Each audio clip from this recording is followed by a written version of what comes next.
invertir no es complicado. Nos han hecho creer que es complicado, que necesitas un montón de asesoramiento, pero no es la realidad. O sea, si tú quieres ahorrar 50 euros al mes y quieres participar del crecimiento de las bolsas, no necesitas realmente que nadie te asesore o que te hagan una cartera súper compleja ni nada. O sea, simplemente por el hecho de comprar todos los meses un ETF que sigue un índice bursátil mundial o de un país, o un par de ETFs, que uno es de bolsa y otro es de renta fija, con eso ya estás avanzando muchísimo más que lo que te podían estar ofreciendo anteriormente a través del banco, ¿no? Bienvenidos a Emprende Radio. Hoy tenemos con nosotros a Antón Díez, Country Manager de Trade Republic. Bienvenido, Antón. Muchas gracias, encantado de estar aquí, Darío. Mira, lo primero que me gustaría que le contaras a la audiencia, que mucha gente ya te va conociendo porque vas divulgando pues en muchos podcasts y en muchos medios de comunicación. ¿Quién es Antón? Bueno, pues Antón, soy un chico, todavía me llamo, de 35 años, soy de Bilbao, nací y me crié ahí, estudié la carrera en Bilbao, Derecho Económico, no sabía muy bien qué quería estudiar cuando acabé el instituto. Y nada, como mi padre había estudiado eso, dijo, oye, pues si no lo tienes claro, estudia Derecho Económico, que siempre puedes salir por varias ramas, ¿no? Puedes salir por el lado de la empresa, puedes salir por despachos, o sea, muy flexible y muy práctico. Y nada, cuando acabé la carrera me fui a Madrid a trabajar a un banco, prácticas en el departamento legal, atendiendo a las reclamaciones de clientes que venían directamente al banco o venían a través de la CNMV y Banco de España. Y ese fue mi primer contacto con la banca, fue viendo las cosas que salían mal.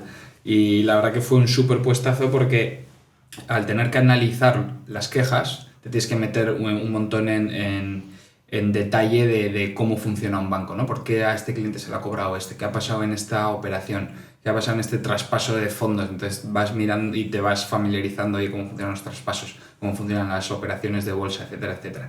Y nada, a mí me encantó y hice un buen trabajo y me dieron la oportunidad de incorporarme al equipo de ventas como junior dentro de las oficinas de este banco, que se llamaba Inversis, y luego lo compró Antbank. Y bueno, todavía sigue por ahí Antbank y Inversis, la parte institucional siguen dando servicio institucional, y Antbank es como la parte comercial, que es un banco andorrano, pues que ahora tiene mucha presencia en España. Y estuve de ventas ahí un año más y apliqué a un puesto en JP Morgan, pero no era un puesto muy brillante ni parte de la carrera dentro de JP Morgan, sino que era un puesto de 8 meses de prácticas, porque había que hacer un proyecto de actualización de datos por política de blanqueo de capitales. Había que hacer como los famosos KYCs, o sea, como el fichero donde el que identificas al cliente, el origen de la riqueza, etcétera, etcétera. Y como esa ley, pues no era una ley, pero como que habían mandado desde Estados Unidos que se actualizara bien todo esto, porque habían visto como deficiencias, pues dijeron, vamos a contratar a una persona 8 meses para hacer este proyecto, pero luego se tiene que ir. Y nada, a mí me pareció una buena oportunidad de entrar a JP Morgan, a aprender pues de los mejores, pero era un poco triste que eran solo 8 meses y además iba a estar enfocado mucho en un proyecto pues muy tedioso y poco gratificante, ¿no?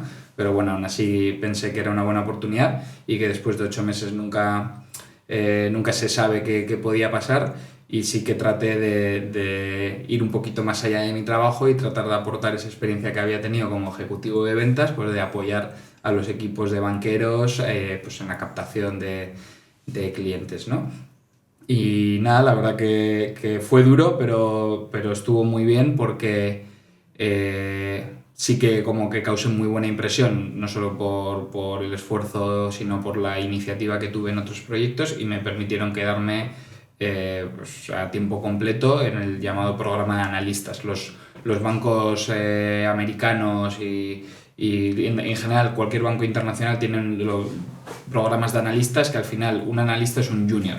Es la persona más junior dentro del equipo, y el programa analista suele tener una duración de 2 o 3 años.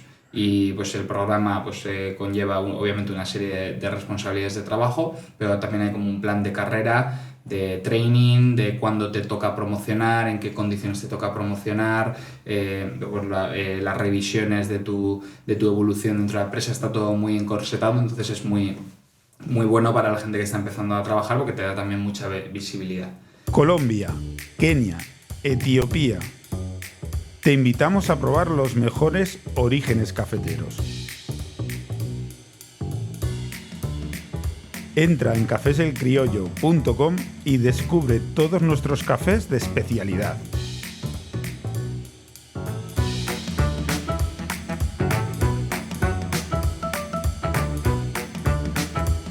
Cafés El Criollo, el café que te mereces. Para mí también tuve un poco de mala suerte, porque los programas de analistas empezaban en agosto y duraban 3 años, y yo, que había entrado en abril de 2014, pues tenía contrato hasta diciembre del 2014, entonces entré de analista el 1 de enero. Entonces tuve que hacer 8 meses, casi 7 meses adicionales antes de oficialmente empezar. Pero bueno, ya cuando empecé oficialmente el programa, pues tenía muchísima experiencia dentro del banco, porque llevaba 1 año y pico, ¿no? Y nada, dentro de analista, pues yo estaba en la parte de ayudar a los banqueros en la captación. Y aquí, si quieres, te explico un poco cómo funcionan los equipos de banca privada. Bueno, y esto era el departamento de banca privada, Wealth Management. Los equipos de banca privada de las grandes casas de gestión como JP Morgan, etcétera, suelen tener un equipo dedicado a la relación con clientes, que serían los banqueros, un equipo dedicado a la gestión de la cartera, y pues si los clientes que quieren hacer trading, etcétera, pues llaman directamente a ellos. Luego hay un equipo de crédito, pues oye, para apalancar la cartera, pedir préstamos muy específicos, pues si te quieres comprar un barco o tienes una operación súper única que quieres hacer y necesitas liquidez y no quieres vender tu cartera de inversión, pues puedes sacar dinero a otro lado. Un equipo de asesoramiento patrimonial, que es más de cómo implementas tanto la parte de crédito como la parte de inversiones, cómo lo haces de una manera fiscal y patrimonialmente eficiente, ¿no? Porque al final cada cliente pues es un mundo y tiene objetivos distintos, ¿no? Entonces igual no es lo mismo que tú quieras invertir pero te vas a gastar el dinero tú, que quieras dejarlo a una fundación, o igual lo quieres meter ya a una fundación y quieres que se invierta desde ahí, pues este equipo te va ayudando, ¿no? Entonces dentro de todo este equipo obviamente hay gente junior de soporte, ¿no? Que va ayudando. Yo estaba en la parte de los banqueros, de llevar la relación con clientes, ¿no? Y la mitad de nuestro tiempo era dar servicio a clientes existentes, y la otra mitad era captación. ¿A quién podemos llamar? ¿Qué eventos de empresarios que han vendido parcialmente su empresa o la han sacado a bolsa? ¿Quiénes son? ¿Dónde están? ¿Cómo podemos acceder a ellos? ¿Cómo podemos cerrar una reunión? Etcétera, ¿no? Y pues ese trabajo a mí siempre me llamó mucho la atención y se me da muy bien. Quizá porque ya había visto el lado más complicado de ser un ejecutivo junior de ventas en un banco pequeño local y tener que andar llamando todo el día a todo el mundo, y ya cuando lo haces a través de JP Morgan pues es otro mundo, ¿no? Y me gustaba y no tenía miedo a hacerlo, y era... o sea, como que no me importaba llamar si había que hacer cold calling, etc. O sea, como mucha proactividad. Y eso siempre se valoró muy bien dentro de la empresa, y como que pasó a ser un poco lo que se esperaba de todos los juniors, de oye, aquí no solo hacer lo que te digan, sino oye, trae nuevas iniciativas, cierra reuniones si puedes, si te ven capacitado, vete tú a las reuniones y trata, incluso aunque no te corresponda porque tú no tienes tal, pues oye, vete tú a las reuniones a presentar y lleva la relación con los clientes. Si te ves capacitado y te confían en ti, pues lo haces tú solo. Entonces, como que a mí siempre me gustó mucho y se me daba muy bien, ¿no? ¿Qué pasa? El programa de analistas termina al cabo de 3 años, como te comentaba. Entonces, te toca promocionar a asociado, pero no necesariamente promocionas en la oficina en la que tú estás, sino que tienes que buscarte un puesto de asociado en cualquier otro lado. Y normalmente pues, los grandes bancos y también los despachos y las consultoras que funcionan yo creo parecido, te dan un montón de posibilidades para que tú te muevas. Te dicen, oye, en Madrid no te puedes quedar, pero si quieres ser asociado, nosotros te apoyamos y hay estos puestos vacantes, te tienes que entrevistar con los equipos de ahí para que se aseguren de que eres exactamente el tipo de persona y perfil que están buscando y que pueda encajar en esos nuevos equipos, pero, o sea, tienes que moverte, ¿no? Y nada, yo tuve distintas opciones, hice distintas entrevistas y surgió la posibilidad de incorporarme en las oficinas centrales de JP Morgan en Nueva York, de banquero. Ya dejaba de ser junior, pasaba a ser asociado, que es un nivel intermedio en el que tú ya eres responsable de una cartera de clientes propia y además tienes la supervisión de un banquero muy senior al que le das soporte, ¿no? Entonces una relación pues muy cercana el banquero tiene un libro de clientes gigante, tú le ayudas porque ya tienes mucha experiencia, coordinas a los juniors y los clientes pues igual que requieren menos ayuda del banquero o que son relaciones más sencillas y tal, pues las llevas tú directamente, ¿no? A tu propio nombre. Entonces pues esa transición a hacerse mayor, ¿no? Y nada, en Nueva York cubría clientes internacionales, principalmente de Reino Unido, porque era un equipo específico que cubría clientes internacionales porque querían tener sus activos en Estados Unidos. Y aquí hay muchos tipos de clientes. Hay clientes de países pues, que igual geopolíticamente son más inestables y pues dicen, oye, yo obviamente vivo pues, en Turquía, pero prefiero tener parte de mi patrimonio en Estados Unidos por lo que pueda pasar cualquier día. Ya tengo tal, o quiero mandar a mis hijos a Estados Unidos y me viene bien también tener dinero ahí, lo que sea.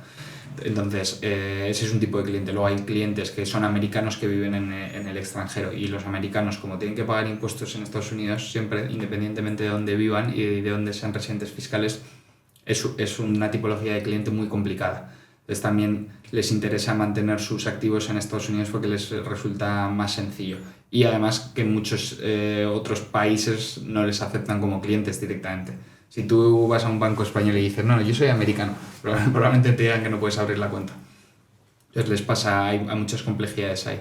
Y nosotros les damos servicio desde Nueva York, con el dinero depositado en Nueva York, pero con un conocimiento de las inversiones internacionales, del impacto fiscal de las inversiones en el extranjero, tanto en Estados Unidos como en su país de origen. O sea, éramos un equipo súper único. Por eso este equipo absorbía tantos perfiles de otros países, ¿no? Y era un equipo súper multidisciplinar con un montón de extranjeros.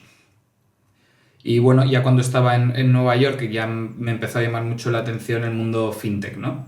Y yo decía, bueno, es que ya llevo muchos años aquí, yo estoy viendo que hay un montón de empresas dando servicios de inversión y servicios bancarios de manera 100% automatizada, que va a ser de mí, si soy solo un banquero, que se me da muy bien llevar relación con clientes y obviamente tengo un montón de experiencia en inversiones y asesoramiento, pero ¿qué está pasando y qué puedo hacer para asegurarme que cuando tenga 50 o 60 años no voy a ser reemplazado por un bot que sabe lo mismo que yo o más? Porque, bueno, ahora se está viendo con la inteligencia artificial, pero en 2018 cuando yo me fui a Nueva York tampoco era una obviedad, ¿no? Pero ahora es casi más obvio, dices, oye, claro. Si es que al final el asesoramiento, las inversiones es una ciencia que hay un montón de información y todo lo que hace un banquero se basa en su experiencia anterior, ¿no? Y recomendar una inversión se basa en escuchar lo que te están diciendo y en base a tu experiencia y lo que te dice el banco, pues implementar una inversión. Yo creo que eso es fácilmente reemplazable, ¿no? Ahora mismo todavía no ha llegado, pero puede llegar a ese nivel de poder ser sustituido casi en la totalidad, ¿no? Pero bueno, como que a mí ya me llamaba mucho la atención todas las nuevas tecnologías. Entonces aproveché que estaba en Nueva York y que JP Morgan como que apoya mucho que los empleados hagan másters, se los pagan, luego te piden un cierto compromiso de permanencia y te pagan. Si quieres hacer el CFA, que es uno de los certificados de analista financiero más importantes del mundo, que son 3 exámenes que tardas varios años en sacártelo, pues y que cuesta una pasta, te lo pagan. Yo hice el 1 y lo aprobé, pero no hice los otros 2 exámenes porque estaba ya cansado. Pues aparte de ese, hice un bootcamp que se llama en la Universidad de Columbia, en la Facultad de Ingeniería, que son 6 meses de clases intensivas, y era un bootcamp sobre fintech y todo lo que rodea al mundo fintech, ¿no? Entonces estudiábamos distintos bloques que eran, por ejemplo, pues oye, aprender a escribir Python. ¿Por qué? Porque con eso puedes desarrollar pequeños algoritmos, o puedes crear modelos de machine learning, pues aprendes a hacer eso. Luego aprendimos en la parte de machine learning y hacer algoritmos. Aprendimos a hacer con Python también análisis de datos, porque tú con Python te dan una tabla y pues como escribir código para ir sacando datos, multiplicarlos, dividirlos, sacar conclusiones. Entonces, que eso se utiliza mucho en las empresas tecnológicas ahora, todo lo que es análisis de datos con Python, con SQL y tal, pues bueno, todo eso lo aprendí. Aprendimos a hacer trading con Python también, aprendimos a redactar smart contracts con Solidity, creo que se llamaba un poco, pues darte una visión de cómo funcionan estas empresas y qué tecnologías están utilizando, ¿no? Y nada, acabé el bootcamp y yo ya tenía claro que quería moverme a fintech porque me llama mucho la atención, pero no lo podía hacer en Estados Unidos porque yo solo estaba autorizado en Estados Unidos para trabajar con JP Morgan. Y en 2021 me sale la oportunidad de incorporarme a Klarna, que es una fintech sueca que hace lo de Buy Now, Pay Later, paga en 3 plazos sin intereses. También están súper metidos en hacer el checkout de las... O sea, esto todo compras online, ¿eh? O sea, cuando tú vas a comprar en una tienda online, te da tarjeta de crédito, Apple Pay, Klarna, paga en 3 plazos sin intereses. Entonces, esto estaba teniendo un montón de éxito con los tipos de interés en negativo, pues oye, que era muy barato financiar las compras de los consumidores, y pues a las empresas les interesaba porque al final haces que el carrito aumente, ¿no? Y nada, me incorporé ahí en el equipo de expansión de Madrid, pero un poco decepción, pues entrar en un proyecto que estaba ya tan desarrollado en el que no podía tener mucho impacto, y también las posibilidades de progresar dentro de una empresa tan grande y tan consolidada pues eran limitadas, ¿no? Y me surgió la oportunidad de incorporarme a Trade Republic como Project Manager para el lanzamiento en España. Entonces inmediatamente eso fue... Oye, qué bien que esto es realmente lanzar de cero en un país, una empresa que no tiene presencia, como uno de los primeros empleados, y además en un sector con el que tengo tanta afinidad, ¿no? Como puede ser una plataforma de ahorro e inversión, que la gente pueda invertir con poco dinero, divulgar todas las ventajas de invertir que yo he visto en mi experiencia. Pues oye, inmediatamente dije, no, esto me encaja muchísimo más. Y me fui a Trade Republic en octubre del 2021 como Project Manager, que era básicamente, hay un Country Manager y hay que lanzar un país, hay que localizar producto, hay que hacer colaboraciones, hay que hacer marketing, pues oye, pues mano derecha del Country Manager para que tenga éxito el lanzamiento, ¿no? Y nada, como Project Manager estuve unos 6 meses porque en 2022, no sé si recordarás, cayeron un montón las valoraciones de las empresas tecnológicas y hubo un poco de miedo en el sector de, oye, están sobrevaloradas, va a haber posibilidades de financiación a futuro, pues ya sabes cómo funcionan las startups, ¿no? Que captan capital y queman dinero para crecer mucho. Entonces, dentro de ese escenario de mucha incertidumbre, pues la empresa decidió pausar y decir, oye, es el momento más adecuado tener equipos en cada país que hacen todo de manera independiente, o deberíamos centralizar y ser un poco más eficientes porque no sabemos cuánto puede durar esto, ¿no? Y bueno, la empresa pues decidió que los equipos internacionales no tenían sentido y que se iba a centralizar marketing, desarrollo de producto y desarrollo de colaboración desde Berlín. Y dejaban al country manager como representante en el país, en los países, pues en Francia, en Italia, pues había los country managers, pero que los equipos que acompañaban al country manager iban a pasar a ser centrales. Entonces, automáticamente yo como project manager dejé de trabajar solo para España y pasé a ser parte del equipo de operaciones. Y ayudaba con distintos proyectos, principalmente en relaciones estratégicas, que caía dentro del equipo de operaciones porque pensaron, oye, hay que tener un equipo dedicado a llevar la relación con nuestros partners más estratégicos, los bancos, los proveedores de ETF, los proveedores de criptomonedas, que alguien lleve esa relación y que vele por los intereses de la empresa, y que tiene sentido porque si tú piensas, la gente que desarrolla producto, lo que ellos tienen en mente muchas veces es sacar mi producto adelante y que funcione bien y que los clientes estén contentos, pero igual no estás mirando en el mejor interés de un contrato a largo plazo que tenga mucho sentido para la empresa, la parte legal, la parte de cumplimiento normativo, igual en esa parte pues no está puesto tu foco, ¿no? Entonces tiene mucho sentido que haya un equipo independiente que diga, yo miro por todo, ¿sabes? Yo quiero que el acuerdo comercial sea lo más óptimo posible para la empresa, que igual un project manager o un product manager que tiene que lanzar un producto en 3 meses está dispuesto a conceder más con tal de cumplir su plazo, ¿no? Pero luego con este equipo que lleva estas relaciones dicen, no, ya, yo he hablado con el equipo de finanzas, esto es lo que nos interesa de verdad, y además el contrato tiene que tener estas cláusulas que a nosotros nos benefician porque si de repente el volumen no es el esperado no tenemos que pagar tanto, o sea, cualquier cosa, ¿no? Tienes como esa visión holística de lo que es más interesante para la empresa y no te mueves necesariamente por el timeline de la gente que está desarrollando la aplicación, ¿no? Y la verdad que estuvo muy bien este puesto porque me dio acceso a tener toda la relación con todos los proveedores de ETFs, entender los productos que ofrecen, cómo funcionan los contratos, nuestra relación con los bancos asociados, pues, que custodian el dinero de los clientes, pues me dio muchísima visibilidad, ¿no?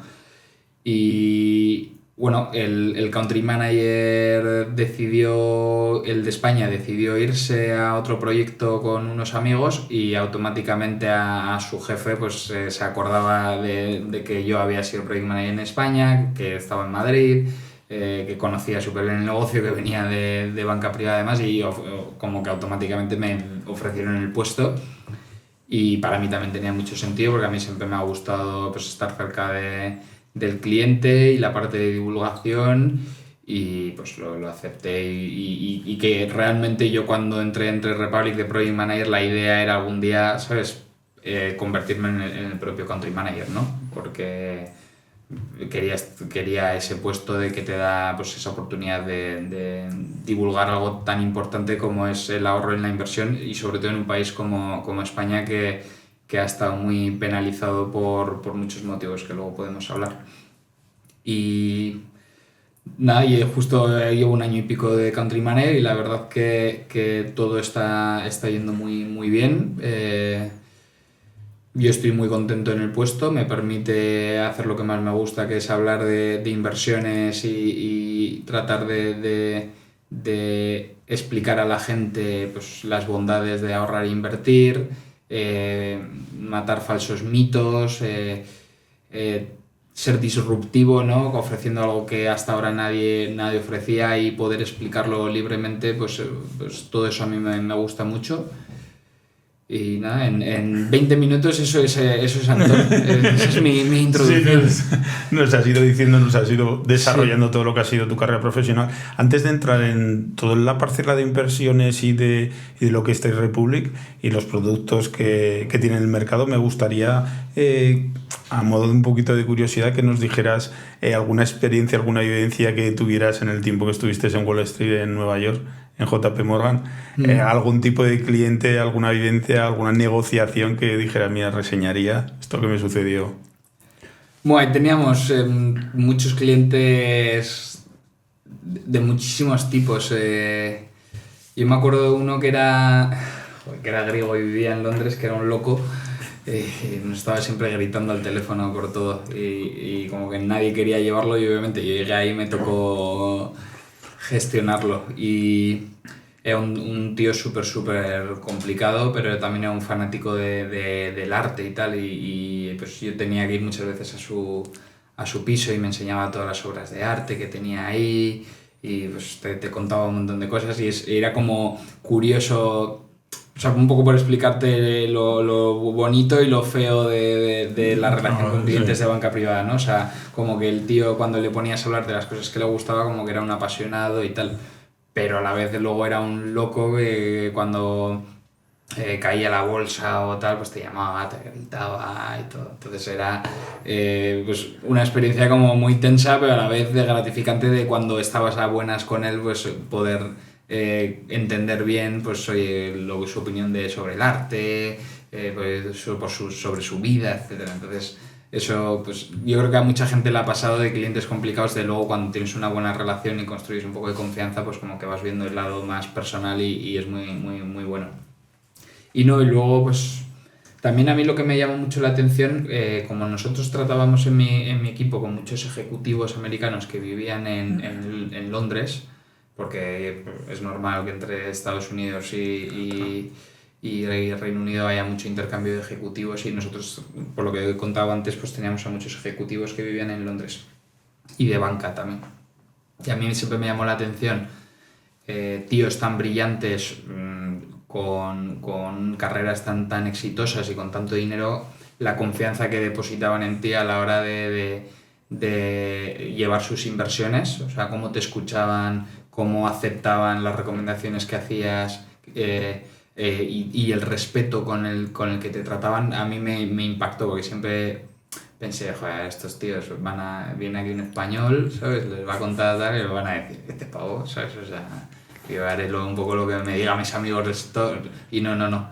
Y de repente dices, ¿sabes? Igual me he subestimado y realmente lo que ven incluso los grandes ejecutivos de banca, que no necesariamente sea banca privada, igual hacían otras cosas de banca, que tengan tanto respeto y valoren tanto tu opinión, como que para mí fue un aprendizaje brutal de, oye, es que realmente lo que hacemos se valora mucho por perfiles muy altos, ¿no? Y muy inteligentes, que obviamente si se pusiesen ellos mismos a estudiarlo y tal, pues lo harían muchísimo mejor probablemente porque son gente brillante, pero que te den esa confianza a mí me impactó muchísimo y también fue un apoyo súper importante de decir, oye, realmente lo que estoy haciendo es importante para mucha gente y se valora muy bien y incluso los más brillantes del mundo te escuchan y valoran lo que tú les tengas que decir, ¿no? Entonces para mí eso fue un aprendizaje brutal.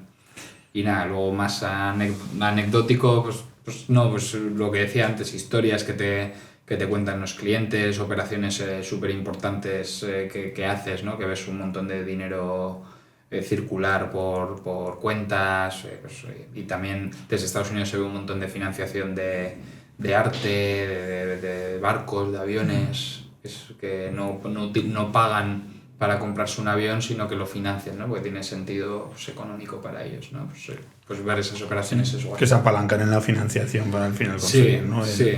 Conseguir el bien.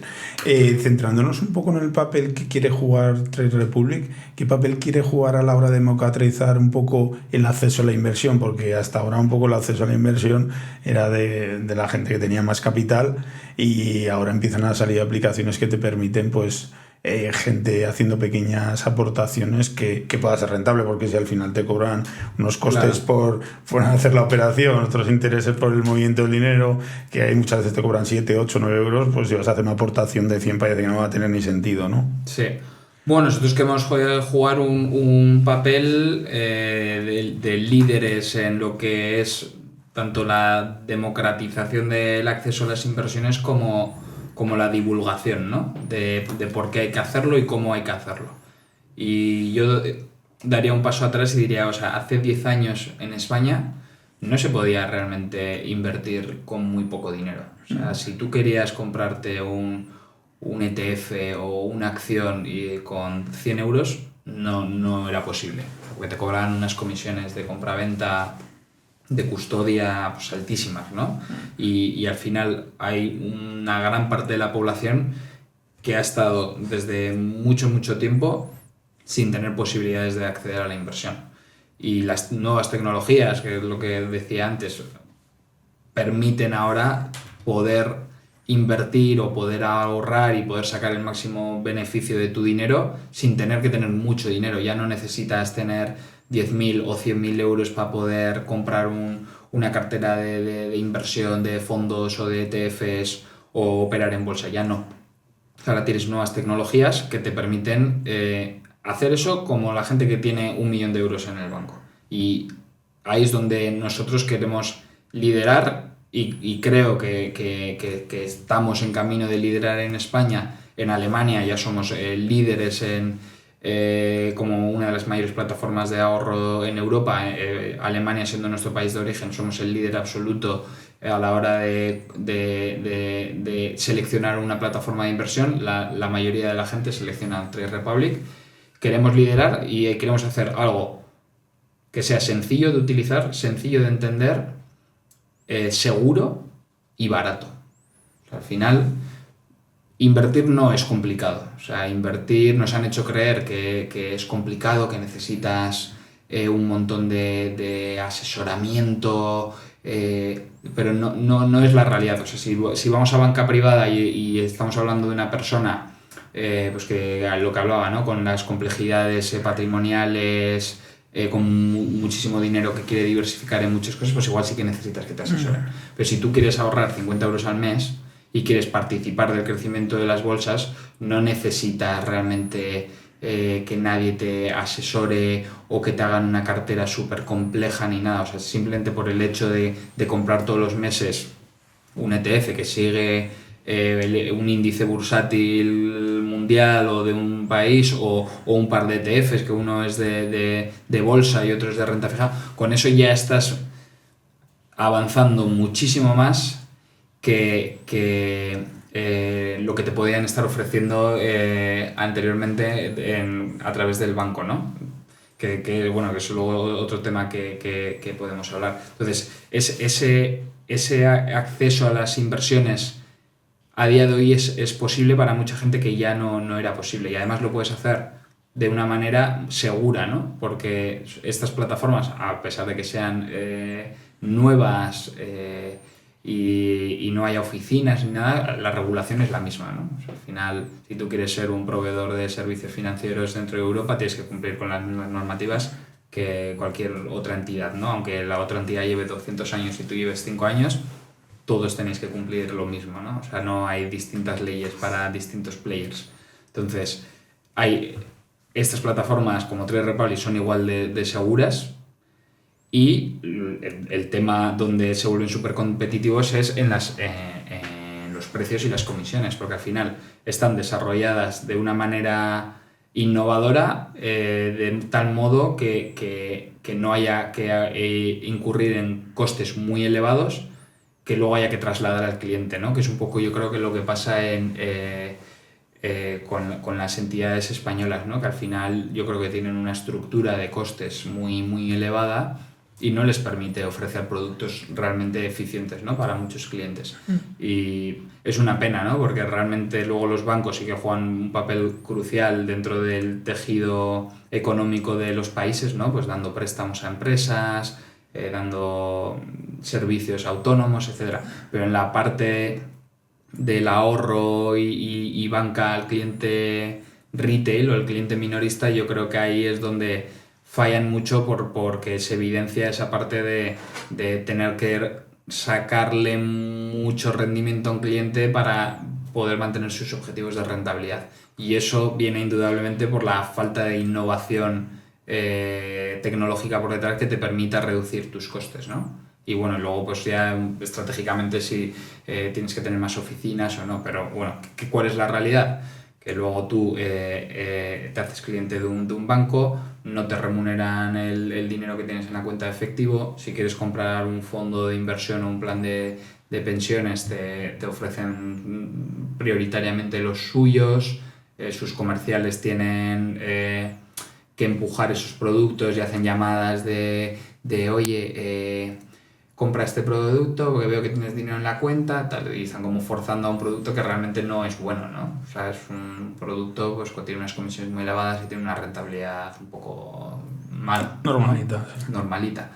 Entonces, ahí yo creo que se le está haciendo un flaco favor a todo el pequeño ahorrador en España, porque se va mucho dinero en comisiones y en ausencia de rentabilidad, o en falta de recepción de intereses sobre los saldos de efectivo, cuando yo creo que eso es un dinero que a día de hoy viene muy bien a todos los españoles y a todos los europeos, ¿no?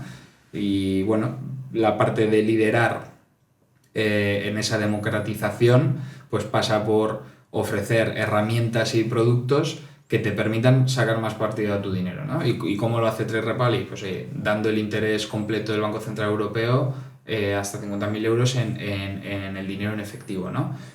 Lanzando una tarjeta de débito que cuando gastas te devuelve parte del gasto y te lo invierte, ¿no? Creando planes de inversión que son compras recurrentes de un ETF y no cobrarte ninguna comisión. Darte acceso a ETFs de casas como BlackRock, como Vanguard, como SPDR, que hasta ahora solo lo podían acceder los clientes institucionales. O sea, si tú eras un plan de pensiones gestionado por Caixa, pues, y querías invertir en el SP500, una posición importante, probablemente lo hacen a través de un ETF de una de estas casas, ¿no? Pero al cliente de la oficina no le van a decir compra sin comisiones este ETF, que por cierto cuesta un 0,07% anual, porque no cubres gastos, ¿no? Entonces, eso es lo que nosotros proponemos. Y nosotros somos unos afortunados, es una empresa de reciente creación, con 5 años de vida, y que podemos permitirnos hacer esto porque estamos diseñados para poder ofrecerlo así y no tenemos ningún legado que haya que mantener. Entonces, en ese sentido, pues oye, tenemos una posición de mayor competitividad en ese segmento en concreto, ¿no? Pero yo lo que le digo a la gente, o sea, al final cuando hablas de tus finanzas personales tienes que ser un poco egoísta, ¿no? No puedes pensar en lo que es bueno para el banco, sino que tienes que pensar lo que es bueno para ti.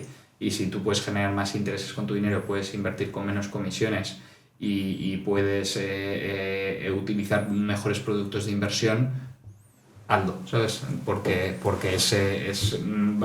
es importante para ti y para tu bienestar financiero en el futuro, ¿no? Y luego en la parte de divulgación, pues un poco lo que estamos haciendo hoy aquí cuando hablamos de estos temas, pues oye, contarle a la gente las distintas posibilidades que hay, y luego desmitificar pues esos miedos irracionales sobre invertir, ¿no? Que en España casi hay muy poca gente que invierte.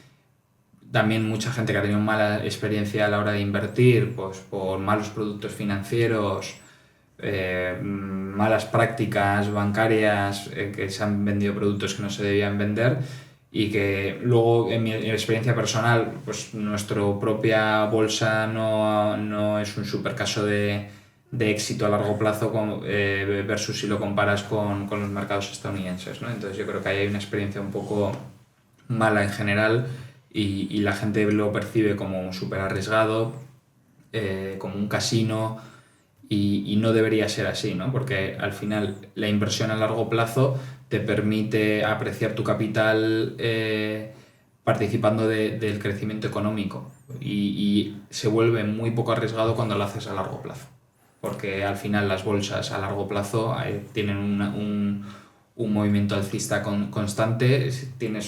Yo cuando doy clases de este tema, pues también ves que según tu periodo de inversión sea más largo, las posibilidades de perder dinero desaparecen. O sea, a 20 años vista no puedes perder dinero en bolsa si miras los datos históricos, independientemente del periodo de 20 años que cojas. Aunque hubieses elegido el periodo de 20 años, no puedes perder dinero.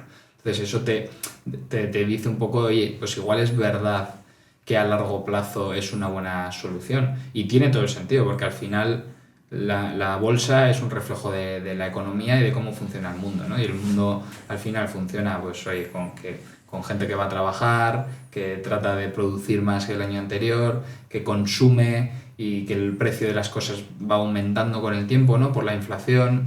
Pues es un poco obvio que al final, a largo plazo, las empresas que vayan bien pues van a prosperar al alza, y habrá empresas que no prosperen y pasen a no ser importantes o incluso desaparezcan. Pero cuando tú inviertes de manera diversificada en todo un índice de empresas, pues al final vas a estar siempre invirtiendo en las mejores de ese periodo de tiempo, ¿no? Y serán reemplazadas unas por otras, pero tú siempre estás invirtiendo en todas.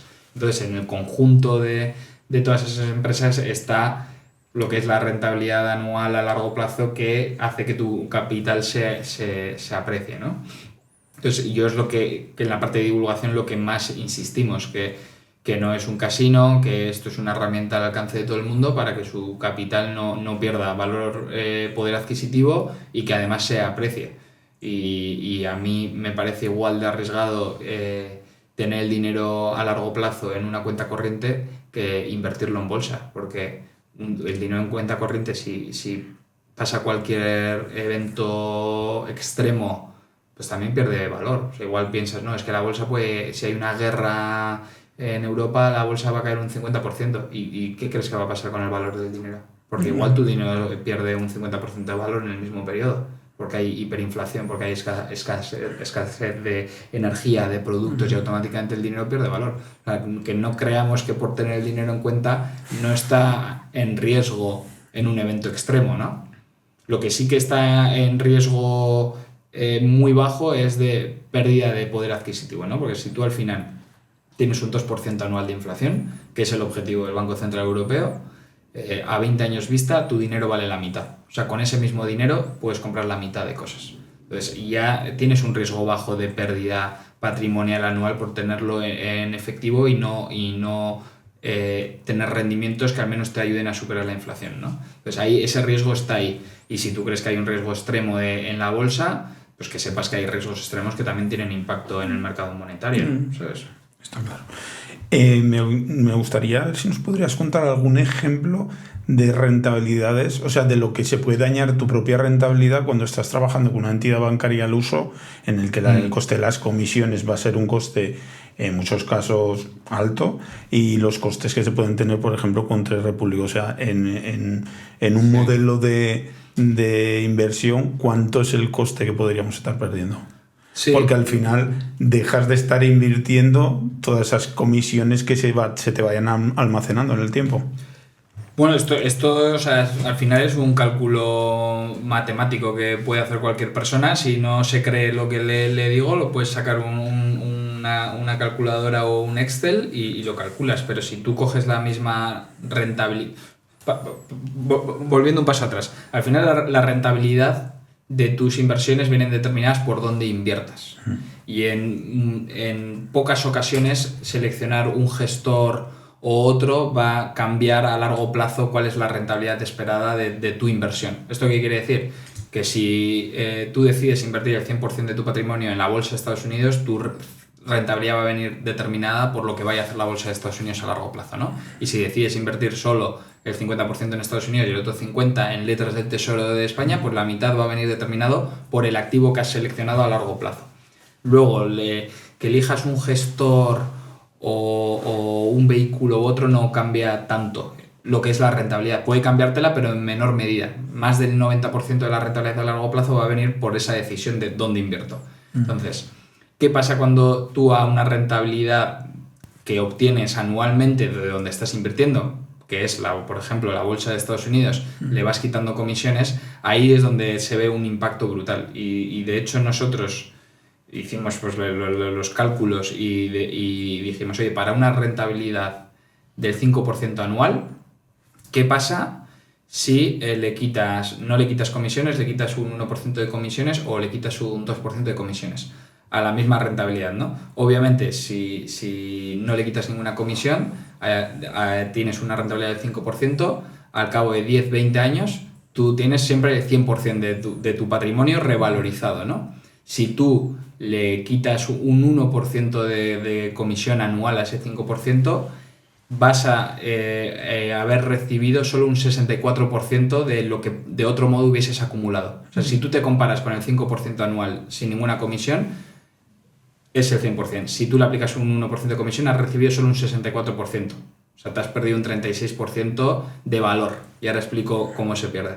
Si tú aplicas una comisión del 2%, que además las comisiones de los productos de ahorro e inversión dentro del sector bancario tradicional se mueven entre el 1 y el 2%, si tú aplicas un 2% de comisión, has perdido un 60% de lo que podrías haber ganado. O sea, te quedas en torno con el 40% del patrimonio que de otro modo hubieses generado. ¿Por qué? Pues obviamente porque todos los años te quitan el 1 o el 2%, pero ¿qué pasa? Que ese 1 o 2% que te han quitado no genera nada más durante el resto del periodo, ¿no? No lo vuelves a invertir. No lo vuelves a invertir. Entonces, eso en un año parece una obviedad, y no parece relevante. Dices, no, pues en vez de un 5% he ganado solo un 4 o he ganado solo un 3. Pero a 20, 30, 40, 50 años vista acabas perdiendo un 60% de lo que de otro modo hubieses ganado por pérdida de comisiones y por pérdida de rentabilidades futuras. Entonces tiene un impacto brutal. Lo que pasa es que es un impacto que se ve muy poco a poco y cuando tú inviertes la comisión te la van quitando diariamente del valor del fondo, ¿no? Entonces tampoco es una obviedad que se ve con el tiempo. No lo llegas a percibir. Claro, y se ve cuando tú analizas las rentabilidades históricas de un fondo de inversión, que además tú puedes acceder, tú dices, oye, ¿cuál ha sido la rentabilidad en los últimos 5 o 10 años de este fondo? Te dicen, pues la rentabilidad anualizada ha sido un 4%. ¿Y qué hizo el índice? ¿Qué hizo la bolsa donde estaba invirtiendo ese fondo? Porque luego los fondos, pues tienes, oye, fondo bolsa europea, fondo bolsa americana. Tú puedes decir, oye, ¿qué hizo la bolsa americana, no? Entonces lo miras y es cuando te das cuenta que el fondo a 5 o 10 años vista te ha hecho perder un 2, un 3% de rentabilidad anual todos los años. Eso en el supuesto de que el fondo lo haga igual de bien que la bolsa después de comisiones. Como encima se hayan equivocado y hayan hecho una mala gestión, que es muy fácil equivocarse en algún momento cuando haces gestión activa, y de hecho hay estudios que confirman que a 20 años vista el más del 90% de los fondos no supera a la bolsa en la que están invirtiendo, entonces te pueden hacer perder más dinero que realmente si te hubieses quedado invertido en el índice, y si pagas tantas comisiones es que es imposible realmente estar por encima del índice. Una persona que no tiene conocimientos en inversión, ¿cómo puede detectar si está invirtiendo en un fondo o en un derivado? Bueno, pues mirando la documentación. O sea, al final a ti te dan un ISIN, que es el código de un fondo de inversión, y con eso te tiene que salir una ficha que te explica el tipo de fondo. Y si es un derivado no te va a aparecer en ningún lado. Eso es muy sencillo. Es una forma de que la gente sepa que al final puede estar invirtiendo directamente en un fondo o está invirtiendo al final en un derivado.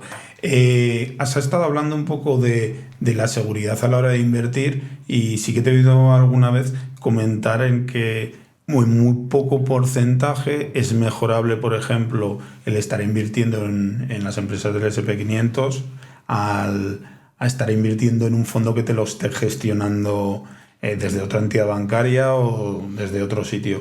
Entonces, cuéntanos un poco en qué porcentajes es mejorable, por ejemplo, el trabajar con un fondo que ya está contrastado y que ya tenemos un histórico y que ya sabemos cuál puede ser un poco su trayectoria, a intentar confiar en que nos gestionen un fondo. ¿Qué porcentaje hay de que mejore esos datos? Bueno, a largo plazo es muy, muy complicado que un fondo de gestión activa supere a los índices de referencia. Esto no quiere decir que tú no quieras combinar las dos estrategias, ¿no? O sea, tú puedes tener un fondo indexado o un ETF que replica la evolución de un índice. Normalmente, cuanto más grande es el índice o más desarrollada está la bolsa, mejor lo replican, y a la vez es más difícil para el gestor hacer una rentabilidad adicional. Al final, aquí lo que decía un poco antes, la rentabilidad viene determinada por dónde inviertas, ¿no? Ese es tu base. de rentabilidad. Entonces, si tú seleccionas a un gestor y le vas a pagar comisiones, lo que puedes esperar de ese gestor es que te genere rentabilidades por encima, ¿no?, del índice, o que te genere las mismas rentabilidades que el índice pero asumiendo un menor riesgo, ¿no? Es un poco lo que tú puedes esperar. Si ese gestor no te genera la rentabilidad adicional o no te genera la misma rentabilidad con menos riesgo, le estás pagando para nada, en realidad, porque podrías haberte comprado un ETF que en vez de cobrarte el 2% te cobra el 0,10 y todo eso te lo vas quedando tú de ahorro, que lo que mencionaba antes pues te aporta más a largo plazo, ¿no? Entonces, al final es una decisión un poco personal de decir, oye, yo quiero combinar las dos cosas, ¿no? Quiero combinar un ETF que replica el índice y quiero parte de gestión activa. O tengo una opinión personal sobre un determinado sector en el que quiero apostar y quiero que lo haga un gestor que he leído y me he informado que lo hace bien y hacen mucho análisis y han generado rentabilidades adicionales por índices sistemáticamente y decides confiarle parte de tu dinero para que lo haga, ¿no? O se utilizan gestores de gestión activa en activos de inversión que no están tan desarrollados, ¿no? Que no es tan fácil invertir. Por ejemplo, deuda corporativa en mercados emergentes. Pues eso no hay un ETF que te siga el índice perfectamente porque es un mercado muy poco desarrollado, bastante opaco, entonces contratar a un gestor dedicado que se dedica, o sea, que miran ese tipo de deuda en países emergentes, de empresas, tal, pues es muy fácil que te pueda generar esa exposición a ese tipo de activo y que te lo haga pues gestionando bien el riesgo y dando buenas rentabilidades, ¿no? En mi opinión, creo que en cierta medida hay que tener un mayor peso en los principales índices bursátiles, porque al final tienes lo que decía, si tu rentabilidad viene determinada por dónde inviertas, sigue los índices a largo plazo. Y luego, si quieres y tienes el tiempo y te gusta, puedes complementarlo con algún gestor activo en algún segmento específico que a ti te parezca relevante, ¿no? Y dices, no, es que yo creo que el sector del bienestar y salud de aquí a los próximos 30 años va a haber empresas que son auténticas ganadoras en este segmento y he leído que este fondo pues está dedicado a esto y hacen un montón de research y es un sector bastante complicado que seguir el índice no tiene sentido porque hay muchísima dispersión, ¿no? Entonces yo quiero creer que este índice va a seleccionar las acciones de las empresas ganadoras y haces una apuesta un poco más táctica a eso, pero para el grueso del patrimonio, para la mayoría de la gente tiene sentido seguir los grandes índices, ¿sabes? Los que sean, o sea, la bolsa mundial, la bolsa americana, una combinación de la bolsa americana y un conjunto de bonos y deuda pública que también se hace índice y es bastante líquida porque al final combina pues, deuda del gobierno americano con deuda de grandes empresas. O sea, yo recomendaría a todo el mundo una indexación con ETFs y no te compliques. Y si luego tienes tiempo y te apetece, busca esos gestores. Era un poco por poner de relieve que al final muchas veces te pueden ofertar, como bien has dicho al inicio, por interés comercial, el apostar por un fondo de una entidad bancaria y que al final esa gestión del fondo propio de ellos difícilmente, o en casos muy excepcionales, va a ser superior a lo que te puede dar un índice como puede ser el norteamericano, que el S&P 500, que no deja de ser el índice, por explicarlo un poco, ¿no? El índice de las mejores empresas de Estados Unidos y que además conforme vaya bajando una empresa, pues en el índice entiendo que subirán otra empresa que esté en crecida y que al final lo tienes más garantizado de alguna forma. Y cuando hablamos de índices mundiales, al final es juntar un poco, ¿no? Estados Unidos con China, con Europa, o sea, diferentes economías que hace que lo tengas todo un poco más diversificado y no lo centres en una bolsa, porque si al final cayera la bolsa de Estados Unidos, pues a lo mejor podrías tener ahí un problema. Me gustaría que nos dijeras un ejemplo de la rentabilidad que puede tener una inversión a largo plazo a través de un fondo, de un ETF, aprovechándonos del interés compuesto. Sí. Y volviendo al punto que decías, cuando yo hablo de gestión activa de fondos, en ningún caso me refiero a los fondos que te ofrecen en la sucursal, porque son fondos súper genéricos que invierten un poco en todo y lo hacen bastante con poca gestión en realidad. Al final, cuando tú gestionas 20.000 millones de euros desde Madrid en un fondo de bolsa global, no te dedicas a tomar apuestas súper arriesgadas, y lo que hacen al final es seguir un poco el índice y seguirlo mal, porque al final cobran muchas comisiones. Entonces, gestión activa, pero de verdad, o sea, fondos nicho dedicados a una gestión activa, gestoras independientes que no están vinculadas a bancos, a eso me refiero. Y lo que decías también de las bolsas, con los ETFs tienes de todos los tipos. Tú puedes invertir en un índice en concreto de Estados Unidos, puede ser el S&P 500, las 500 mayores empresas de Estados Unidos, puede ser el Nasdaq, las empresas tecnológicas, puede ser el Dow Jones, que es las empresas industriales, puede ser el Russell, que son las pequeñas empresas americanas, o combinar mercados desarrollados solo, que eso sería el MSCI World.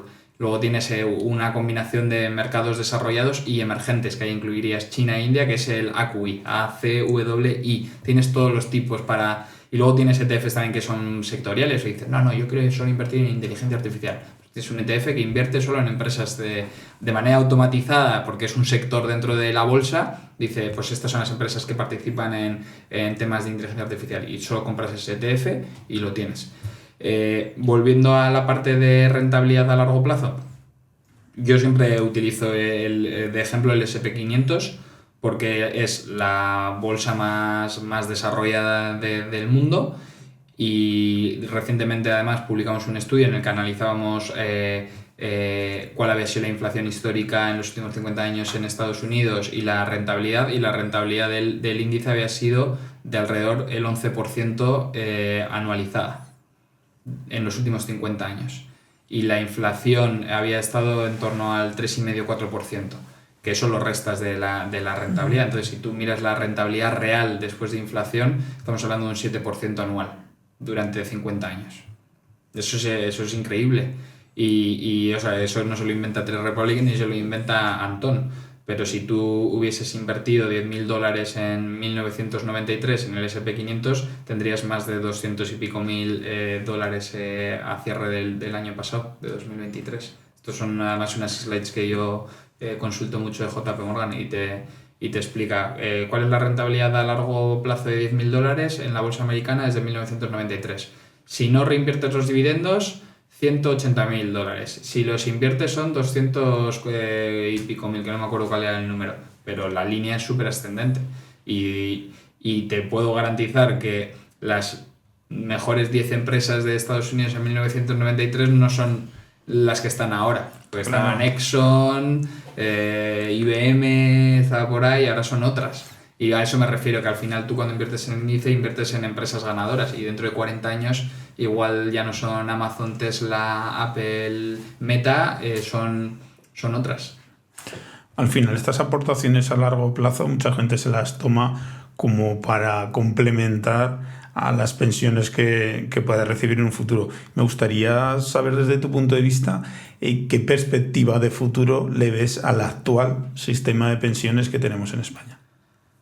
Bueno, yo lo veo muy mal, y de hecho hace poco el mismo estudio donde veíamos las rentabilidades del S&P 500 y la inflación lo hacíamos porque hablábamos del ahorro complementario a las pensiones, y en el estudio analizábamos cuáles eran los datos a futuro de los costes de la seguridad social en materia de pensiones.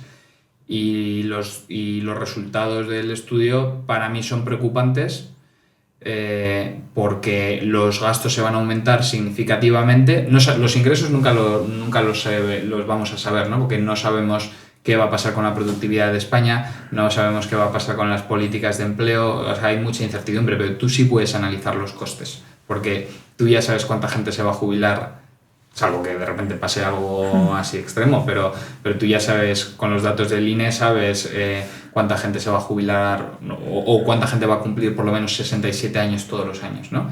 Y lo que veíamos tras analizar los datos es que en un plazo de 20 años el coste de las pensiones se va prácticamente a duplicar de manera anual, o sea, va a ir ascendiendo todos los años hasta que en 2044 va a costar el doble que ahora, en términos reales. ¿Eso qué quiere decir? Que no se tiene en cuenta el impacto de la inflación.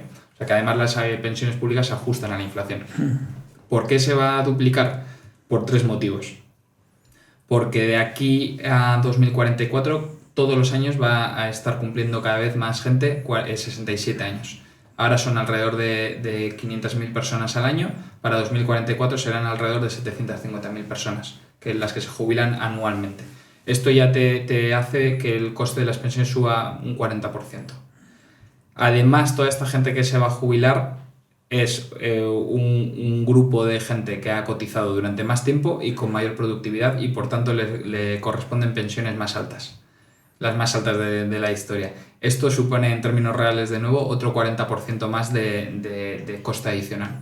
Y por último, como la esperanza de vida está aumentando, se espera que la recepción de pensiones pase de ser de media 23 años a ser 26 años. Entonces son 3 años más. Esto te suma otro 10% más de coste anual. Entonces, mirando solo los datos, lo que te digo, no son suposiciones, es que están ahí. Sí. Y ya sabes cuánta gente va a cumplir los años, cómo han cotizado y con qué productividad.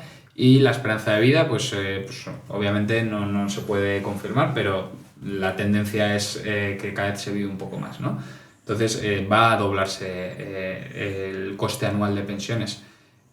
¿Creemos que los ingresos de la Seguridad Social van a acompañar en esta velocidad a los costes? Pues a mí, viendo la evolución del país en los últimos años, pues me cuesta creerlo. ¿Está la Seguridad Social a día de hoy en un buen estado financiero para hacerse cargo de ese sobrecoste? La realidad es que no. La Seguridad Social es deficitaria porque depende de los presupuestos generales del Estado. O sea, lo que ingresa la Seguridad Social no es suficiente para cumplir con todas sus obligaciones financieras. O sea, ya no es solo pensiones, pero natalidad, lactancia, incapacidad, viudedad, orfandad, todo eso cuesta más de lo que la Seguridad Social ingresa con contribuciones de trabajadores. Y el año pasado la Seguridad Social, 30% de su presupuesto vino de los presupuestos generales del Estado, que esos son impuestos. ¿Que no se vayan a pagar las pensiones dentro de 20 años? Yo creo que se van a pagar, seguro. ¿Qué coste va a tener para España? Pues va a ser un coste cada vez más alto que va a venir de otras partidas presupuestarias seguramente, salvo que los ingresos den un giro inesperado y empiecen a aumentar un montón. Pero si tú quieres mantener las pensiones que has prometido pagar y que deberías pagar a toda la gente que va a cumplir 67 años y esa promesa del Estado la debería cumplir, ¿a qué vas a renunciar en otras partidas? A mí eso es como joven es lo que me preocupa, ¿no? O sea, que destinen más y más de los presupuestos generales del Estado o endeuden más al país o sea más deficitario el país porque estás tratando de cumplir con tu promesa y viene a costa de no apoyar el empleo juvenil, de no apoyar el acceso a la vivienda, de no apoyar el emprendimiento, de no invertir en infraestructura, o sea, lo que sea. O sea, cualquier otra partida presupuestaria, si tú estás destinando más dinero a las pensiones, pues es dinero que no tienes para gastar en otras cosas, tan simple. Entonces, el cuento del lobo de no haber pensiones, pues no creo que nunca se vaya a dar, pero vamos a ver cómo hay un deterioro económico de la inversión del Estado en otras partidas importante en los próximos años, algo que cambien los ingresos y al final igual sí que se tienen que tocar las pensiones, ¿no? Porque dices que ya no se puede seguir así, o sea, ya no se puede. Y eso va a ser muy duro y muy dramático y yo espero que nunca ocurra. Lo que sí creo que debería cambiar ya es cómo está diseñado el sistema, porque el sistema ya no tiene sentido. Antes tenía sentido cuando la gente moría poco después de jubilarse, la mitad de las personas que habían pagado, habían contribuido a la seguridad social no llegaban nunca a solicitar la pensión, entonces era un sistema que tenía mucho sentido económico, con una pirámide de población con mucha natalidad y con un fallecimiento al cabo de pocos años de tal. Ahora la gente vive mucho más y hay poca natalidad, hay poca incorporación al mercado de trabajo y pues cada vez hay más gente recibiendo pensiones y menos contribuciones a la seguridad social de empleados en activo, ¿no? Y pues, yo lo veo complicado. De hecho lo hablaba en otro lado, pero imagínate que sacan la medicina y la ciencia pues sigue apoyando la longevidad, ¿no? Y llegamos a en 20 años la gente pasa a vivir 120 años. Claro, las pensiones son una promesa de pago de rentas vitalicias, ¿no? Y de repente ha salido un medicamento que aumenta aún más la esperanza de vida y nadie se lo esperaba y de repente dices, vale, pues toda esta gente hay que pagarle la pensión. Por poner un caso extremo. Bueno, pero que tampoco es. Pero bueno, la tendencia loco, es. Sí. Sí. Bueno, pues es que los medicamentos de obesidad, que los llaman medicamentos de longevidad, es porque, claro, una de las principales causas de fallecimiento a día de hoy son los temas relacionados con la obesidad, ¿no? Diabetes, temas cardiovasculares. Y ha sacado un medicamento que soluciona esto. Pues toda esa gente va a vivir mucho más. Pues oye, cualquier día sacan otro medicamento. Que te aumenta los años de vida y cada vez la aportación. Al final yo creo que lo que se trata es de probablemente la seguirían pagando, sí, pero que al final los costes que tú tienes que cubrir, en vez de cubrirte el 100%, te cubrirá un 30% y te faltará un 70% que si lo hubieras llevado vía inversión, pues lo podrías tener bien cubierto. Claro. Y tendrías pues una jubilación tranquila y cómoda para los años que vayas a tener de vida. Un poco es enfocarlo. Claro, la idea es esa, de decirle a la gente, oye, no dependas al 100% de lo que pueda pasar con la pensión pública, empieza a construir un ahorro complementario. Y en el estudio analizamos esa segunda parte, que supone incorporar 50 euros al mes a un ETF en bolsa, ¿no? ¿Cuánto dinero puedes llegar a acumular?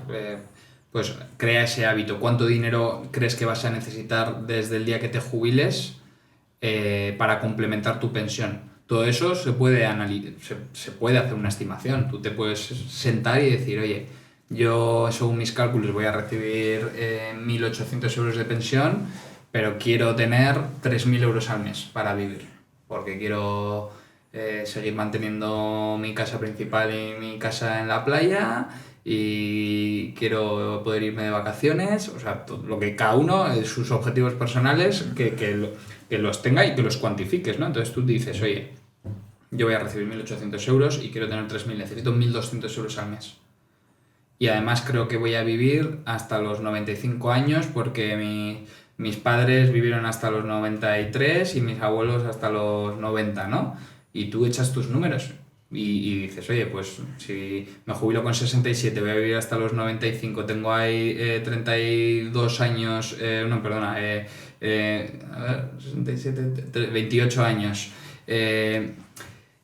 y necesito 1.200 euros al mes, ¿cuánto dinero necesito tener acumulado, no? Pues oye, pues necesito, no voy a hacer los números, pero 250.000 euros. ¿Cuánto tengo ahorrado ahora? 50.000. O sea, me faltan 150.000 euros y para eso supondría al mes tener que ahorrar 1.000 euros que no puedo. Pues, ¿y cuánto puedo ahorrar? Pues puedo ahorrar 500. ¿Crees que la bolsa te puede ayudar a apreciar tu capital en los próximos X años con un 7% anual, que es histórico, pero creemos que a futuro debería comportarse igual? Pues te puede ayudar a alcanzar tus objetivos antes, ¿no? Entonces todo eso se puede planificar, eso es planificación financiera, ¿no? Pues oye, haz ese ejercicio, ¿no? Y ve y mira dónde estás y qué te falta para llegar a donde tú quieres llegar. Y el día que te jubiles empiezas obviamente otro tipo de planificación, que es el control del gasto, ¿no? Pues oye, ¿estás cumpliendo lo de gastarte 3.000 euros al mes o te estás gastando más? Dentro de tu planificación, ¿crees que si tienes un deterioro de la salud vas a necesitar asistencia y quieres ahorrar más? ¿Quieres tener un colchón de seguridad? Porque no sabes si vas a tener la calidad de vida que quieres a través del sistema público. Yo qué sé, pues cualquier cosa, eso todo se puede planificar. Al y son números. Sí, al final son números, claro. Y no deja de ser una planificación totalmente financiera. Tenéis un producto en el cual remuneráis a través de vuestra cuenta con un 4%, digamos, el dinero que tienen en cuenta paralizado vuestros clientes. Cuéntanos un poco cómo una entidad bancaria puede darle un 4% a un cliente cuando hasta ahora nos han estado contando que o teníamos que pagar por tener el dinero ahí o en el mejor de los casos la mejor oferta que teníamos hasta hace 4 días era que no nos cobraran ninguna comisión por tener nuestro dinero. Bueno, esto viene de cuando empezaron a subir los tipos de interés el Banco Central Europeo. Al final los tipos de interés son un mecanismo de control sobre todo de la inflación y una herramienta o palanca para ayudar o frenar el crecimiento económico. Veníamos de un periodo súper largo de tipos de interés en negativo, pues que apoyó mucho pues, la toma de hipotecas, los créditos para empresas. Al final les das dinero gratis, ¿no? Y con dinero gratis, con inversión gratis, pues les ayudas a crecer, ¿no? Y a adquirir más viviendas. Entonces estás como incentivando la economía. Cuando empezó a haber un repunte de la inflación, dijeron, la economía ya está bien, pero la inflación se está desatando. ¿Cómo controlamos la inflación? Subimos los tipos de interés, y al final cuando tú subes el precio del dinero, pues haces que cueste un poco más, todos los préstamos, todas las hipotecas se encarecen, ¿no? Entonces retiras un poco de liquidez del mercado, entonces haces que se desacelere esa inflación, ¿no? Porque ya la gente no gasta tanto porque le está costando más otras cosas. El lado bueno de la subida de tipos de interés es que el dinero en efectivo también tiene más valor. O sea, al final el tipo de interés del Banco Central Europeo determina el valor del dinero en cada momento, ¿no? Y cuando lo subieron al 4%, pues eso significa que el dinero genera un 4% anual. Si un banco coge todo el dinero de sus clientes y lo lleva al Banco Central Europeo todas las noches, el Banco Central Europeo al cabo del año le paga un 4% al banco, ¿no? ¿Qué pasa? Pues que los bancos pues o no trasladan ese interés, o lo trasladan parcialmente, o lo trasladan durante un periodo corto de tiempo, ¿no?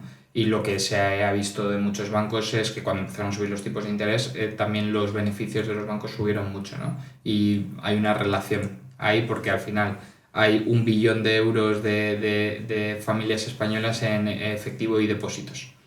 Esos son datos de Inverco, la asociación de fondos de inversión y pensiones. Eso, el dato está publicado del ahorro de las familias españolas y hay 1 billón en efectivo.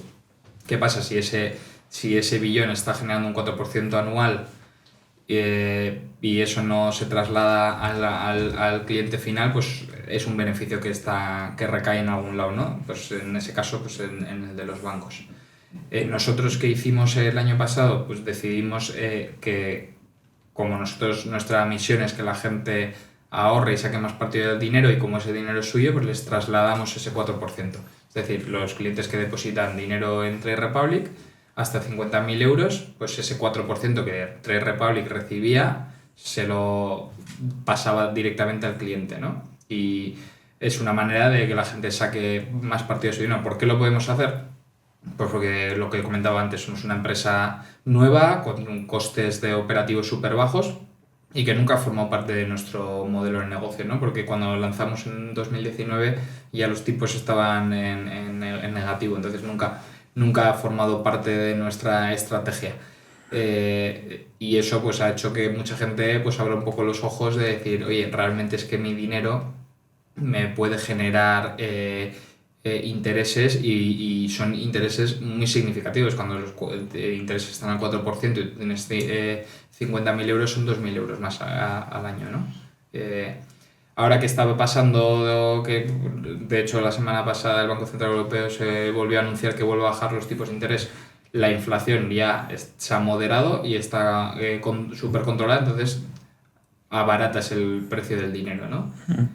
Por un lado eso viene bien porque estamos viendo que el Euribor pues se está bajando, porque viene un poco acompañado con las políticas monetarias del Banco Central Europeo, que el lado malo es que el ahorro pues se remuneraba menos y ahora ha pasado de estar en el 4% a estar al 3,25% anual el tipo de interés del Banco Central Europeo. Nosotros, como trasladábamos el 4%, según ha ido bajando, lo hemos tenido que bajar. Porque si nosotros recibimos el 3,25 no podemos seguir pagando el 4, ¿no? Sí, Porque está claro, el tenéis que 0,75 se tendría que salir de algún lado, ¿no? Pero sigue siendo una buena solución para el ahorro en efectivo. No es una solución a largo plazo, ¿no? O sea, al final hay que invertir para combatir la inflación y el impacto que tiene sobre tu dinero y que tu dinero se aprecie a largo plazo. No es la solución. Entiendo que todo el mundo tenga un colchón de efectivo y a ese colchón de efectivo sácale el máximo partido. Pero si tú estás planificando para tu jubilación o para una casa dentro de 25 años, vas a alcanzar ese objetivo más rápido al invertir. Está claro Sí. que al final es simplemente sacarle un poco más de rendimiento a un dinero que tienes ahí paralizado, que lo tienes en efectivo, Y que está sacando el rendimiento la entidad bancaria y no te lo está repercutiendo ni siquiera en un porcentaje. Sí. Y no es la solución, pero es dinero que mejor quedártelo tú que se lo quede la entidad bancaria.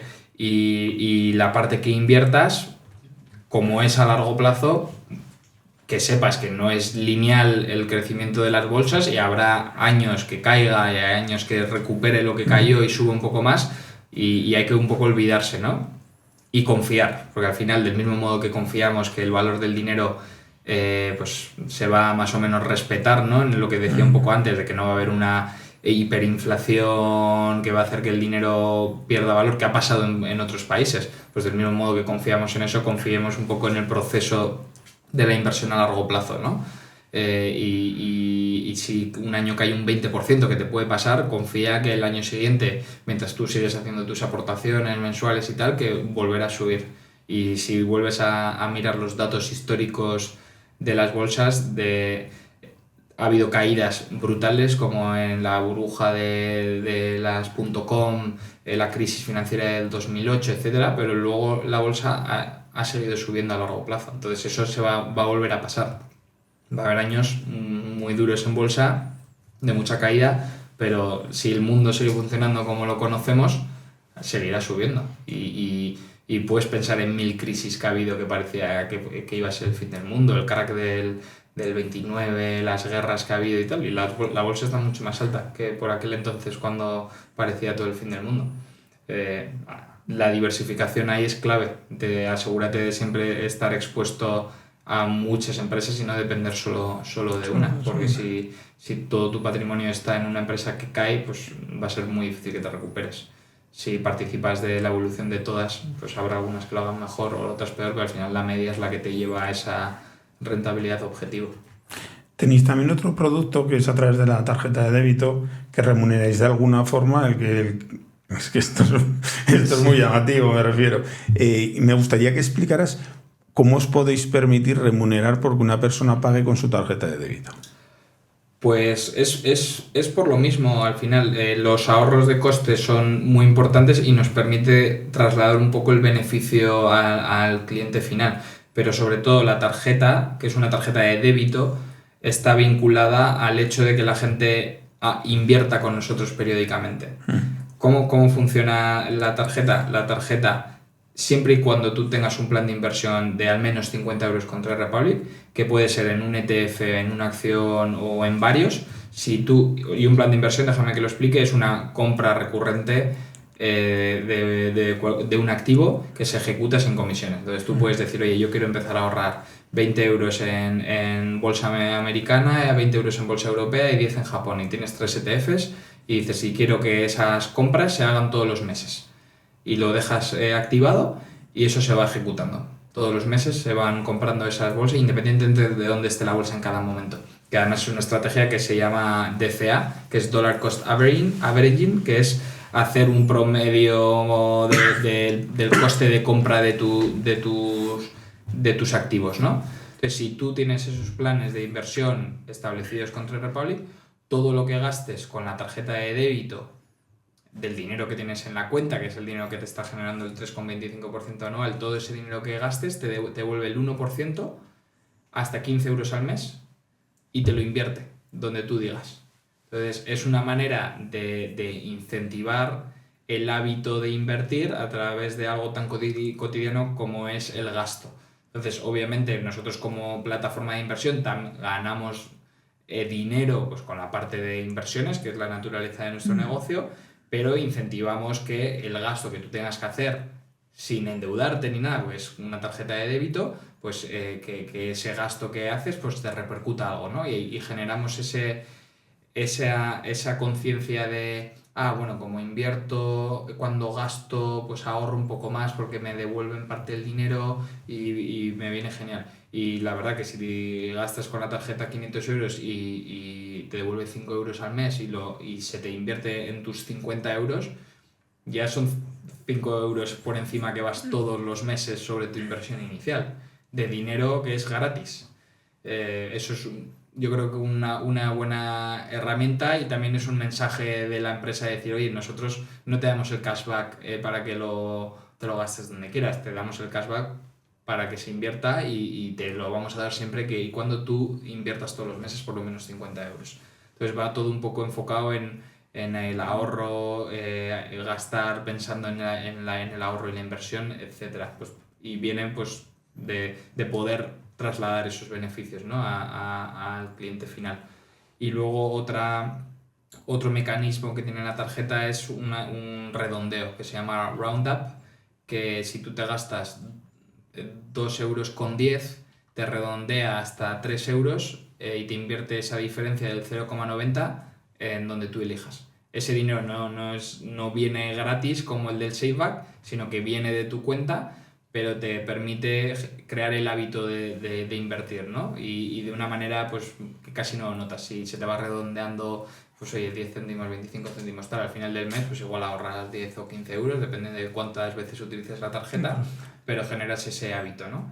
Entonces, de nuevo, como enfocado un poco en la misión de que la gente invierta porque es bueno para ellos y o sea, y no es especulativo, no es un casino, a largo plazo tiene todo el sentido. ¿Qué importancia tiene la constancia y la psicología en las inversiones? Porque al final la constancia, pues si tú aportas de 100 euros pero en todo el año ya no aportas nada, pues la importancia de ir aportando continuamente y que se vayan generando esos intereses compuestos, y la psicología de que muchas veces hablo en mí mismo, a veces pues el dinero que tienes en bolsa de repente te das cuenta de ha bajado y siempre te da ese enfoque nervio, pero bueno, que la importancia que tiene la psicología al final es decir, oye, mira, ese dinero no lo necesito, le tengo que dejar, y al final, igual que baja, volverá a rebotar, volverá a subir y volver a su sitio. La constancia es súper importante porque al final, lo que decíamos antes, la rentabilidad no es lineal y va a haber años muy difíciles en bolsa donde la bolsa cae mucho, va a haber años en los que la bolsa termina subiendo pero durante el año ha habido caídas súper graves, entonces la constancia es clave para no vender en un momento de pánico y realizar unas pérdidas que no te van a permitir recuperarte.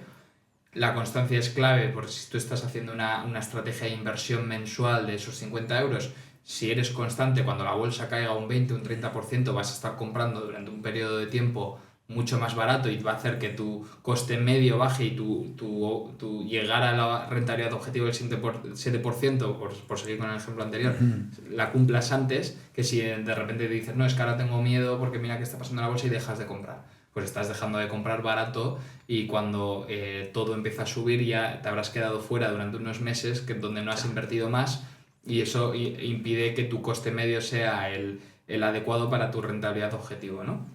Eso por un lado, la constancia es súper importante y el interés compuesto y que el dinero se multiplique pasa por ser constante y súper disciplinado. Y luego la psicología también es muy importante no entrar en momentos de avaricia o en momentos de pánico, ¿no? Y eso se ve y es el error más habitual a la hora de invertir, ¿no? Cuando todo está subiendo, pues todo el mundo quiere comprar, hay una fase de excitación y de toma de mucho riesgo y cuando hay caídas súper pronunciadas hay un pánico que la gente malvende sus activos y se olvida de del funcionamiento de las bolsas, de lo que hemos hablado todo hoy, ¿no? De ser disciplinado, de esperar y confiar en el largo plazo y de que el mundo funciona así, ¿no? Pues la psicología es muy, muy importante, hay que saber sobrellevar. Y yo no, esto no quiere decir que todo el mundo, es que no todo el mundo tiene que invertir en bolsa. O sea, tú al final hay dos aspectos súper importantes que además la regulación lo mira así. Por un lado está tu capacidad para invertir, de decir, oye, yo tengo ahorro, tengo una serie de gastos, puedo permitirme este ahorro y además no necesito el dinero, así que lo puedo invertir en activos de mayor riesgo como es la bolsa, entonces tengo esa capacidad de asumir ese riesgo a largo plazo y si la bolsa cae un 30% yo no voy a tener que vender ese dinero, que en realidad es que me iba a comprar una casa por un lado pues la capacidad y luego por otro lado esa voluntad o disponibilidad a asumir riesgos.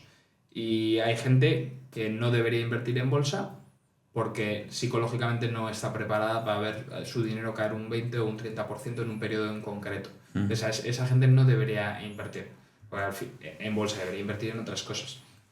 Y realmente es una pena porque teóricamente con cierta edad deberías estar invirtiendo a largo plazo en los activos de mayor potencial de rentabilidad ajustada al riesgo, pero si no tienes esa predisposición o voluntad a hacerlo porque lo vas a pasar mal, porque vas a vender en un momento de pánico, pues no deberías hacerlo, porque la experiencia va a ser mala.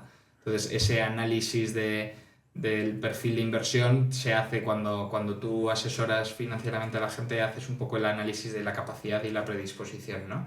Y con eso haces los famosos tests de idoneidad o incluso cuando contratas un robo-advisor haces una serie de preguntas que vienen a determinar eso. O sea, si tú te metes en cualquier robo-advisor español, las preguntas son súper parecidas. ¿Cuánto ingresas? ¿Cuánto gastas? ¿Qué harías si la bolsa cae un 15%? Y dices, no, compraría más, mantendría, vendería. Pues eso al final determina y dicen, este tío, en vez de invertir el 100% en bolsa, aunque tenga 25 años, va a invertir el 70% en renta fija y el 30% en bolsa. Va a tener una cartera mucho más conservadora. Con 27 años invirtiendo para tu jubilación deberías estar 100% en bolsa, pero como has contestado que vas a entrar en pánico si vendes, pues es mejor que obtengas menos rentabilidad, pero que lo hagas un poco acorde a tu forma de ser, ¿no? Y eso es 100% respetable. Entonces no es que te haga todo el mundo aquí, no, todo el mundo tiene que invertir en bolsa, no. Teóricamente, si estás invirtiendo para tu jubilación, deberías invertir en bolsa, pero como es tu dinero y tienes que estar conforme con él, pues oye, pues invertirás en activos más o menos arriesgados en función de tu apetito, ¿no? Para terminar, me gustaría saber de qué forma o cómo trata la transparencia al hacer esas aportaciones recurrentes de Trade Republic, porque al final de forma recurrente pues se va a estar comprando pues en bolsa o en cualquier producto de inversión en un momento en el que puede estar más bajo o puede estar más alto. ¿De qué forma hace que eso sea transparente entre Trade Republic y el cliente? Bueno, las ejecuciones de los planes de inversión son siempre en las mismas fechas. Y además el cliente recibe una orden de confirmación. No es como que yo te compro y tú no te enteras a cuánto has comprado. Tú ves el precio de compra de cada ejecución y te llega en la aplicación, te llega una alerta. Y te pone plan de inversión de SP500 ejecutado. Y tú pulsas ahí y tú vas a la orden de compra y ves, oye, pues han comprado 50 euros y este es el precio de compra. Y luego tú si quieres puedes ver STF tanto en la aplicación como en cualquier otra plataforma, tú puedes ver los precios de cotización porque están cotizando y puedes comparar. Dices, oye, pues a mí me ha ejecutado a 10 y está cotizando a 9,50. Y dices, ¿ahí qué ha pasado? ¿No? Pues oye, pues bueno, pues es que durante el día se movió entre 9,50 y 11. Pues oye, pues te ha comprado en ese momento de agrupación. O sea, ahí es 100% transparente. Que es verdad que muchas veces en bolsa, si vemos la foto del día, vemos como una montaña rusa continua, pero conforme esa fotografía la vamos ampliando en el plazo, por decirle a la gente, va a ver que esa tendencia va a ir siempre al alza Exacto. y que va y que tiene menos montaña rusa, que no es tan montaña rusa como si sacamos Sí. la foto del día, que muchas veces vemos la foto del día en bolsa y dices, madre mía, Sí, justo. lo No, que ha habido aquí. y verás que tus compras se han ido comprando a precios distintos, pero tu precio medio de compra pues es el que combina todas las ejecuciones anteriores, ¿no? Entonces, la idea es esa, que tú compres independientemente de dónde está el mercado. Y si sube, pues oye, estás comprando más caro, pero el año que viene, si hay una caída del 20 o el 30%, pues vas a estar comprando mucho más barato y al final tu media de compra va a estar entre los dos. Y a poco que la bolsa vuelva a subir, porque creemos que a largo plazo es lo que va a hacer, pues tu precio de compra siempre está muy cerca de ese umbral de rentabilidad, porque es que has estado siempre comprando cuando ha estado muy bajo, y cuando ha estado muy alto, entonces tú estás siempre en el medio, ¿no? Sí, que al final ves que Sí.